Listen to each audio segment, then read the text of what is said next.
Всем привет! Сегодня в обзорах с прилавка китайский недельный таймер CN101A.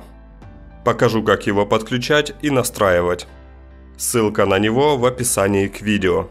Пришел в симпатичной картонной коробке. В комплекте таймер и инструкция на английском. В инструкции указаны схемы подключения для 3 разных моделей этого таймера. В моем случае подходит вот эта схема, тип А, так как клемма номер 3 отсутствует.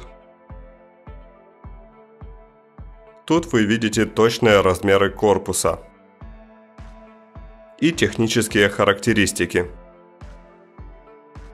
Подключать таймер лучше при помощи вот таких зажимов. К контактам 1 и 2 подсоединяем питание самого таймера 220 вольт. Контакты 4 и 5 – это так называемые сухие контакты, на них нет напряжения. Поэтому можно подключить к ним любое напряжение из любого источника. Например, можно подключить нагрузку через аккумулятор. Или перекинуть те же 220 вольт, которые питают таймер, что я собственно и сделал. В качестве нагрузки обычная лампа накаливания. При первой подаче питания нагрузка кратковременно включается. Настройка таймера предельно проста. Кнопка C сбрасывает все заводские настройки. Кнопка Manual переключает режимы работы таймера. Можно включить или выключить нагрузку независимо от выполняемой программы. Или установить режим авто. Это работа согласно программе. Кнопка D+, это выбор дня недели.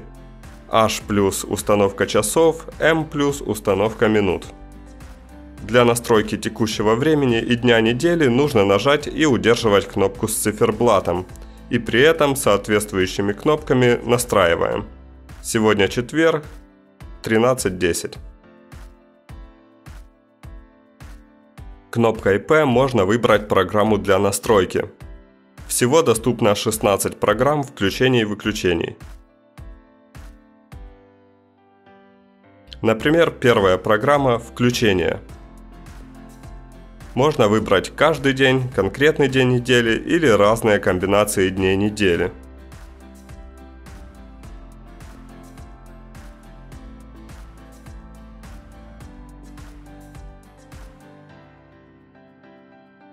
И далее устанавливаем время включения.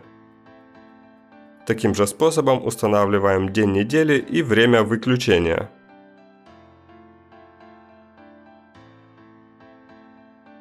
По окончанию настройки нажимаем кнопку с циферблатом.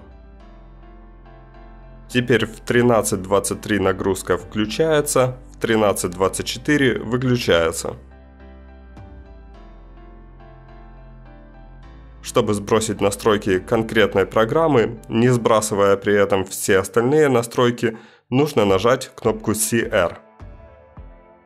Также стоит отметить, что в таймере есть встроенный аккумулятор. После первого включения он заряжается какое-то время, обычно это до 8 часов. Потом, при отключении питания таймера, он продолжит отсчет времени и настройки не собьются, но нагрузка коммутироваться не будет.